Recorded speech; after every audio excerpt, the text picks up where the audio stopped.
When Emily was driving home late one winter evening, the temperature had dropped below freezing, and the highway was almost empty. The navigation calmly announced that she still had 40 kilometers left to go, but her thoughts were far from home. The day had been terrible. A client had rejected a project she had worked on for 2 weeks, dismissing it with a careless, "It just doesn't feel right." After 15 years as a designer, Emily was used to criticism, but that evening it felt personal. As her headlights swept across the roadside, something unusual caught her attention.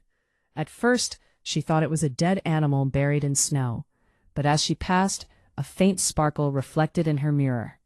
Curiosity made her stop. A worn fabric bag lay half covered in snow a few meters from the road. She hesitated. Common sense told her to leave it alone. When she opened it, her breath caught in her throat. Inside, resting on black velvet, was a diamond necklace. Elegant, heavy, unmistakably expensive. The stones shimmered even in the weak light of her car. Someone had lost something incredibly valuable. Emily looked around. The road was empty. No cars, no houses, no signal on her phone. After a long moment of hesitation, she placed the bag in her car and drove home, telling herself she would figure out what to do later. That night, the necklace felt like a ticking bomb on her kitchen table. An engraving on the clasp read, "To my only one, M." It wasn't just jewelry, it was a gift, something personal. After hours of searching online, Emily realized the necklace could be worth over 1,000,000 rubles, enough money to change her life, especially after her divorce had left her struggling financially. The next morning, she found a folded piece of paper hidden in the bag, a woman's name and a Moscow address, Olivia Bennett. The mystery suddenly became real.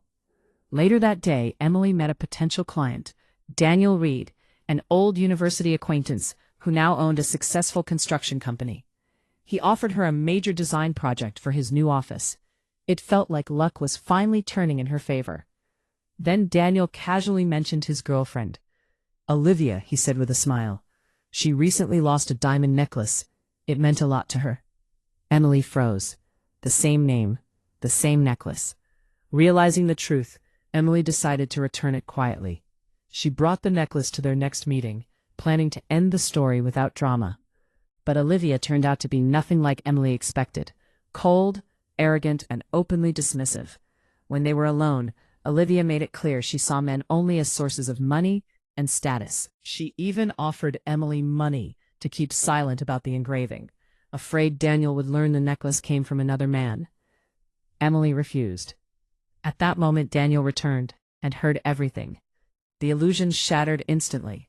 Olivia's manipulation, her lies, her contempt, all exposed in seconds. Heartbroken but calm, Daniel ended the relationship on the spot. Later, he thanked Emily. "If you hadn't found that necklace," he admitted, "I would have married her." What began as an accidental discovery on a frozen highway ended up saving him from a life built on deception, and giving Emily not only a new project, but a new beginning. Sometimes fate doesn't arrive as a blessing. Sometimes it looks like a forgotten bag on the side of the road.